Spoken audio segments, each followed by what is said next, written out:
Ujú. Bueno, la semana pasada hicimos una pincelada en la historia de tanto aportes de clínicos o de médicos a la naturopatía como de la línea romántica, que eran experimentadores de la hidroterapia y de los recursos naturales. Ujú. Y hoy vamos a centrarnos un poco más avanzado en una de las personas que yo creo que ha sido de las menos reconocidas a nivel médico y clínico, tanto en sus escritos como a la hora de su fallecimiento.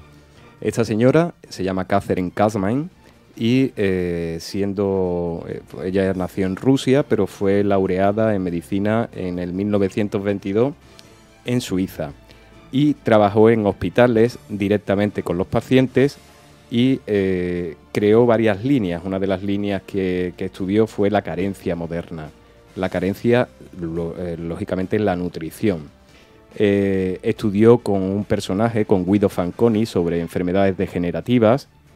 Estudió también sobre una hormona vegetal que tramite una experiencia personal, que tenía unos problemas en las encías, pues descubrió que la avena, un cereal, la avena, tenía una capacidad, la avena cruda, a la hora de comerla por las mañanas, para ayudar a ese tipo de problemas de las encías. Estudió muchísimo sobre las enzimas que actúan en la putrefacción en la alimentación. Fue una precursora de la alimentación, de la reforma alimentaria, la modificación del propio modo de alimentarse para protegerse de la enfermedad, y principalmente donde el naturópata puede, vamos a decir, nutrirse de esta señora y de las informaciones que nos entregó a lo largo de su vida, fue la precursora de la nutrición ortomolecular. Bien, la nutrición ortomolecular consiste en proporcionar a cada persona la concentración exacta de sustancias que estén presentes en el organismo, pero en dosis más elevadas para corregir alteraciones y mantener la salud. Esta señora lo que hablaba era de dar las dosis óptimas e individualizadas para cada persona. Ortos significa justo, correcto, y molecular, lógicamente, en referencia a las moléculas y los nutrientes necesarios para el correcto funcionamiento de nuestro cuerpo. Fue la pionera en utilizar en hospitales nutricéuticos. Aquí ya hablamos de que no hablamos de farmacia, sino hablamos de nutricéuticos. Fue una de las precursoras también en el aporte de vitamina C en el organismo, y ella hablaba de factores modificables o factores no modificables. Yo me gustaría hablar un poquito de esto porque la visión del naturópata lógicamente está limitada. El naturópata simplemente es un educador de la salud y tiene que tener muy buena perspectiva a la hora de tener una valoración de salud. El naturópata nunca va a diagnosticar, para eso están los médicos, que realizan tienen muy buena profesionalidad en su línea. El naturópata trabaja siempre desde la prevención, pero no podemos olvidar esos factores. Los factores no modificables, lógicamente, es nuestra herencia genética, la raza, el sexo, la edad, una condición fisiológica. Y los factores modificables, que es verdaderamente donde el naturópata sí puede trabajar, es el estilo de vida inadecuado, el desorden de la alimentación y de la nutrición, descuido de los hábitos que son saludables, una excesiva carga de estrés, la contaminación medioambiental, insuficiente o excesiva activación física, adicciones o la automedicación. Alcalá Día a Día.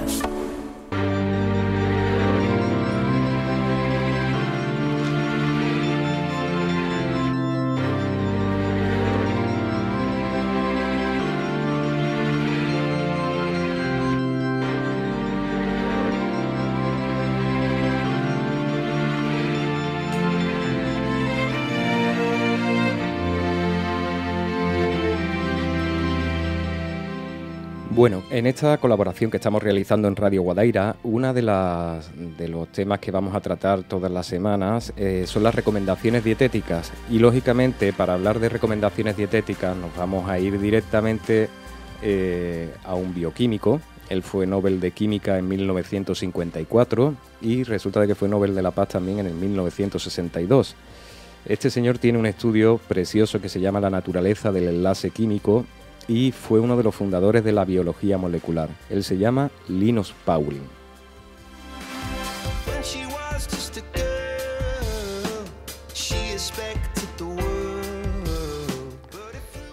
Bueno, este señor vivió de 1901 a 1994 y él promueve siempre una dieta sana, detoxificación celular activa, reestructuración biológica celular, acciones específicas y, lógicamente, el mantenimiento del equilibrio logrado por las acciones anteriores.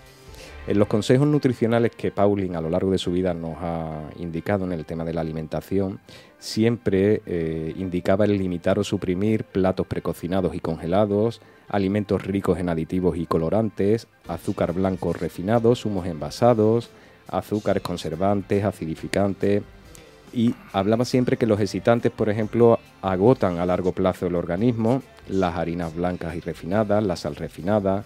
Hablaba de la leche de vaca y esto ya tendremos más adelante un poquito más de profundización en la leche de vaca, porque últimamente se escucha mucho de personas que tienen intolerancia a la lactosa o no pueden tomar leche, y siempre hay que diferenciar tres estados en esa intolerancia.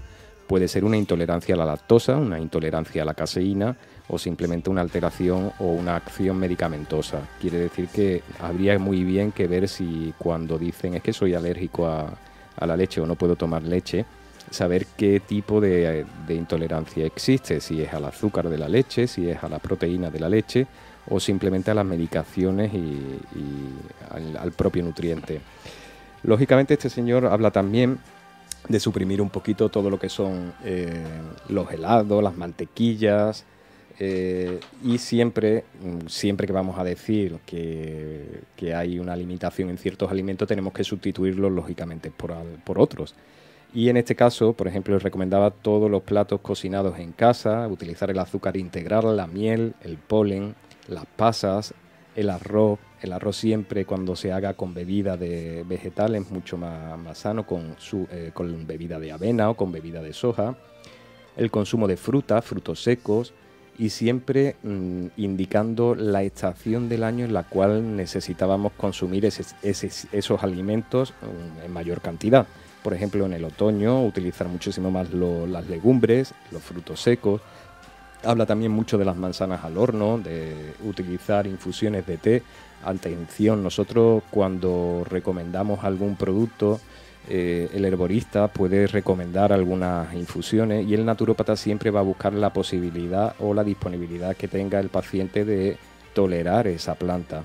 Entonces siempre hay que tener una buena asesoración, porque si hay algún problema de tensión alta, ¿para qué vamos a consumir té verde que nos va a alterar un poco más la tensión? Vamos a dar una pequeña pincelada también dentro de lo que es una dieta, más o menos de lo que él solía recomendar.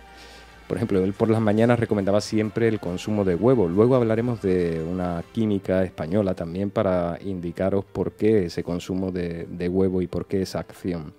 El arroz por la mañana, frutas de temporada, y daba una receta que se hacía con un yogur de avena, 2 cucharadas de harina de cebada y mezclado con una cuajada y una cucharada de aceite de lino. Lógicamente en los almuerzos utilizar todo lo que son cereales integrales y los cereales cocidos sí disminuirlos en las épocas de verano, y en primavera-verano utilizar más los cereales germinados. Las verduras siempre cocidas al vapor, utilizar el aceite de oliva. El gomasio es una de las cosas, vamos a ir descubriendo pequeñas cositas cada programa. El gomasio es una mezcla de sal con sésamo molido y normalmente se utiliza, aparte de las propiedades que pueda contener el sésamo rico en calcio. Una cucharada sopera de sésamo nos da un aporte de calcio importantísimo. Pues lógicamente mezclado con la sal nos sirve un poco para aderezar las ensaladas. La utilización del vinagre de sidra o el vinagre de manzana, el zumo de limón también para hacer las mezclas de nuestros aliños. Y él indicaba también que el consumo, por ejemplo, de proteínas animales o vegetales, siempre alternado con el consumo de carne. Aquí este señor, lógicamente, daba pie a que el ser humano tenía una alimentación variada, tendría que comer de todo, pero siempre mirando que el consumo de carne no fuera más de 3 veces en semana. El pescado al menos 2 veces por semana. Aumentaba la dieta en el consumo proteico de los huevos, 4 o 5 a la semana. El queso, la soja, las leguminosas. Y en la merienda, por ejemplo, él da el aporte de fruta fresca, de cereales integrales.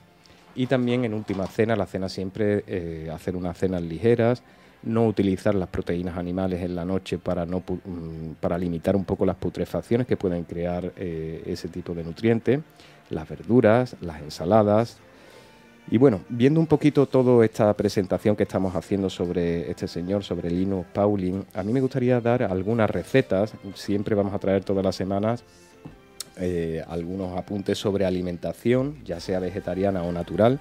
Y vamos a comenzar con un menú que va a ser una crema de pepino y aguacate.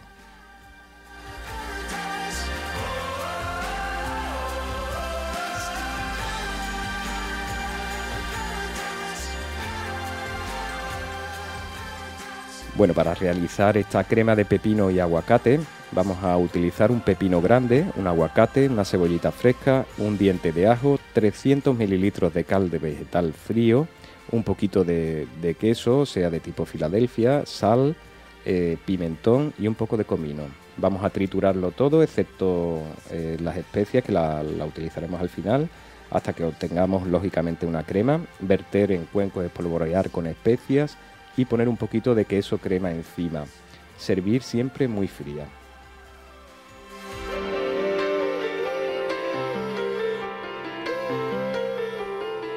La semana pasada hablábamos mucho del tofu, dimos hamburguesas de tofu y hoy me gustaría utilizar otro elemento que utilizamos en la alimentación, en las herboristerías, que es el seitán.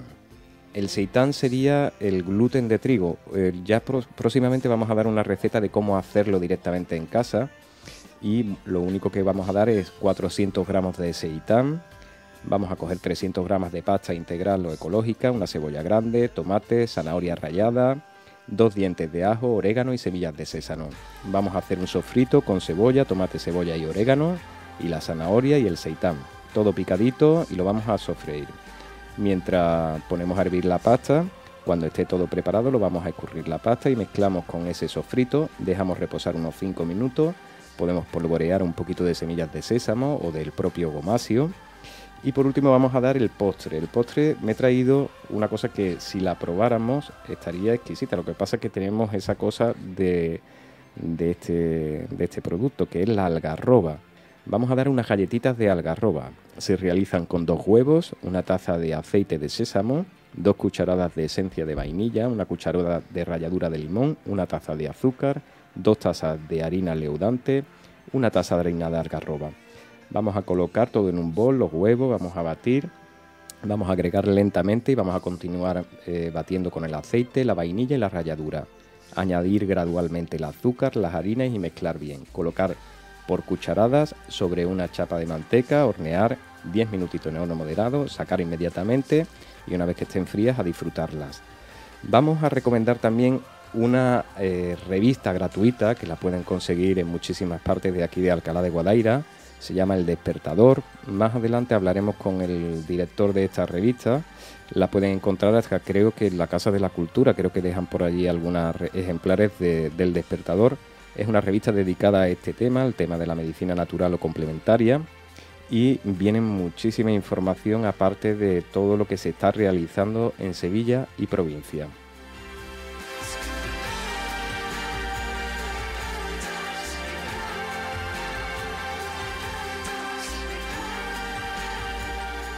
Todas las semanas vamos a dar una lectura recomendada en la cual hemos recomendado esta revista, que también la pueden encontrar gratuitamente en Vitalba, pero vamos a hablar un poquito de una lectura y de una conferencia que vamos a recomendar para que tengan muchísima información sobre el tema de la dietética y de la nutrición.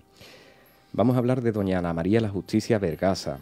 Esta señora, lógicamente, nació en Bilbao en el 1924, es licenciada en Ciencias Químicas y fue una de las precursoras en el estudio del magnesio, en el estudio de la dietética y nutrición, y tiene uno de sus estudios principales, fue una exposición que hizo en Montreal en el segundo simposio mundial sobre el magnesio, y eran fundamentos bioquímicos de la utilización de las sales de magnesio y el tratamiento de la artrosis.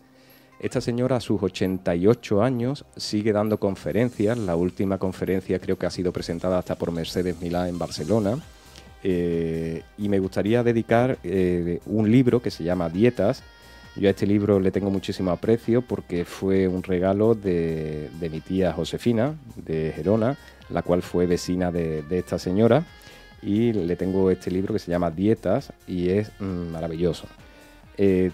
Me gustaría, para que conocieran personalmente y la vieran físicamente a doña Ana María de la Justicia, que cómo sigue adelante con su andadura con 88 años, una conferencia que se llama Sobre alimentación y salud, que la pueden encontrar buscando en internet, aparte de que tiene muchísimas conferencias expuestas, pero esa en concreto es muy muy interesante porque habla muy clarito y hace que todo el mundo tenga opción a enterarse de cómo nos podemos nutrir en este momento.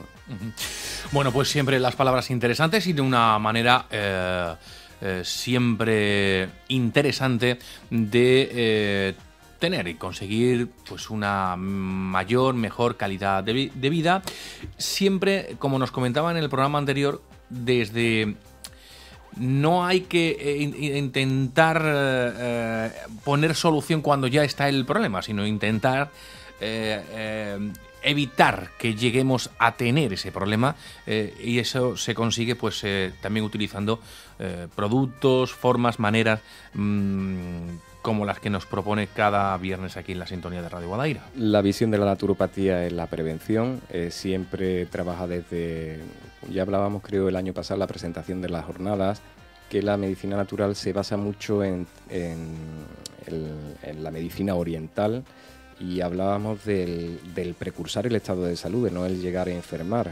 Hablábamos de que los médicos chinos le era un deshonor el que sus pacientes se enfermaran, y cuando pasaba o ocurría eso, era como un deshonor, y lo que hacían era cuidar su estado de salud hasta que lo llegaban a un estado de recuperación. Oye, en este mundo, Miguel Ángel, tan global, en el que ya conocemos de una manera mucho más profunda y más amplia otras culturas, otras formas de ver cómo en otros puntos, en otros lugares lejanos de nuestro país, se vive de una manera totalmente diferente. ¿Nos da también la posibilidad de conocer más, profundizar más en cuanto a la naturopatía? Hombre, mira, si miramos hacia el norte y nos vamos directamente hacia Alemania, Francia, en Italia, ya tenemos la figura del naturópata tiene un reconocimiento y es muy, muy importante. Siempre va acompañado de, por ejemplo, cuando estuve realizando la labor profesional durante 4 años en Italia, muchísimos médicos indicaban de que ellos no iban a perder tiempo en dar recomendaciones nutricionales y recomendaban ir al naturópata, que aparte de su proceso patológico tratara el tema de la dietética y nutrición a ese paciente. Aquí yo creo de que somos complemento a. La medicina natural ha sido la mamá de la medicina normal y la medicina alopática, y siempre hay que destacar que la medicina alopática son salvavidas y son personas que tienen una línea muy de acción directa, y el naturópata trabaja siempre desde un estado de equilibrio de la salud. Yo pienso que poco a poco iremos integrando todos los valores que se le ha dado a esta profesión. En Alemania, por ejemplo, la imagen del naturópata se llama Heilpraktiker, y normalmente un paciente puede decidir cuando va a la Seguridad Social si quiere tratarse por una vía alopática o por una vía natural. ¿Qué más cosas para ir cerrando, bueno, Miguel Ángel? La última sección de nuestra colaboración con Radio Guadaira la dedicamos siempre a remedios caseros. Y yo creo que vamos a hablar del primer remedio casero que vamos a hablar, es de uno de los productos más importantes que nos aporta la naturaleza y nos aportan las abejas, que es el propóleo. Una de las principales cualidades del propóleo es que es antibacteriano, antiviral, inmunoestimulante, antiinflamatorio, cicatrizante y un ligeramente analgésico, al cual yo diría, ligeramente habría que verlo, porque un extracto de propóleo hidroalcohólico utilizado puro puede llegar a quemar una mucosa, entonces hay que ver, porque analgésico es bastante. Podemos utilizarlo, por ejemplo, para la garganta y la boca, en angina, faringitis y laringitis, en aftas bucales, en abscesos dentales, para las vías respiratorias, ante resfriado. Es muy útil como complemento en otro tipo de, complemento a otro tipo de terapia. Y las propiedades del propóleo podríamos estar hablando para todos los órganos. Se llaman productos panacea, sirven para muchísimos procesos. Por ejemplo, para el estómago, en las úlceras gástricas, es una gran ayuda para combatir el Helicobacter pylori, que se cree muchas veces responsable de esta dolencia. Se ha conseguido en algunos pacientes muy buenos resultados en diverticolitis, gastritis, enfermedades de Crohn, diarrea, candidiasis intestinal. Por ejemplo, en estados de la mujer, la candidiasis, que ya hablaremos y profundizaremos con más tiempo, llagas uterinas, inflamaciones vaginales, picazones. Lógicamente estamos hablando que esto es una mucosa, entonces nunca vamos a poner puro el propóleo, siempre hay que diluirlo con agua.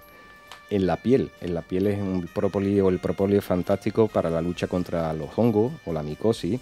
Aquí voy a destacar también la Melaleuca alternifolia, es una planta australiana que vulgarmente muchas personas la conocen como el árbol de té o titroil. Se está utilizando mucho también como precaución para los niños cuando han cogido los piojillos, para que no piquen los mosquitos, para quemaduras. Y en este caso, para las personas que han estado mucho tiempo, por ejemplo, prostradas en la cama y con ulceraciones y llagas, también es muy bueno para desinfectar. La medicina islámica, por ejemplo, era muy usado para las heridas. En el acné puede funcionar también. Las ulceraciones irritativas. Hay algunas cremas ya preparadas que traen el propóleo y la caléndula. Para los sabañones, por ejemplo, se puede preparar una composición de propóleo. Daremos una recetita más adelante en concreto para este tema de los sabañones cuando vaya llegando el frío. Mire, hay un profesor chino que se llama Fan Che. Este señor ha tratado muchísimos casos de psoriasis y con la toma tanto de propóleo como con el poner el propóleo directamente de las marcas de la psoriasis.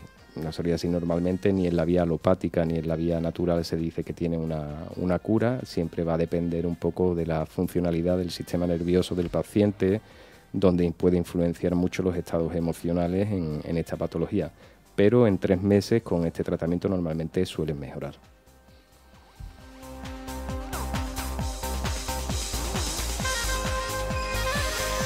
Bueno, pues Miguel Ángel, muchísimas gracias. Como los viernes, ya saben, cada viernes a las 11 de la mañana, pues traemos algunos consejos y algunas ideas naturales hasta los estudios de Radio Guadaira.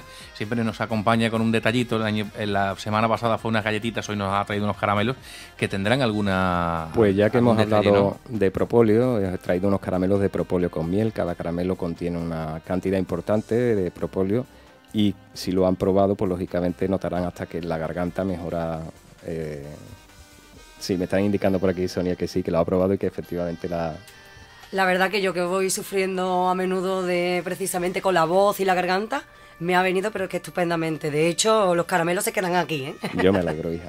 Bueno, pues Miguel Ángel, muchísimas gracias por estar con nosotros. Recuerden, Vitalba está en la calle La Plata de Alcalá de Guadaira, por si quieren conocer y quieren realizar algún tipo de consulta. Miguel Ángel Barcelona, ya saben que se pueden acercar por este lugar, calle La Plata, donde podrán encontrar el centro de Vitalba. Así que, Miguel Ángel, muchas gracias por estar con nosotros. Muchas gracias y hasta la semana que viene. Son las 11 y 27 minutos. Vamos a hacer un alto comercial y enseguida empezamos a hablarles de otros asuntos aquí en la sintonía de Radio Guadaira para que ustedes estén muy bien informados.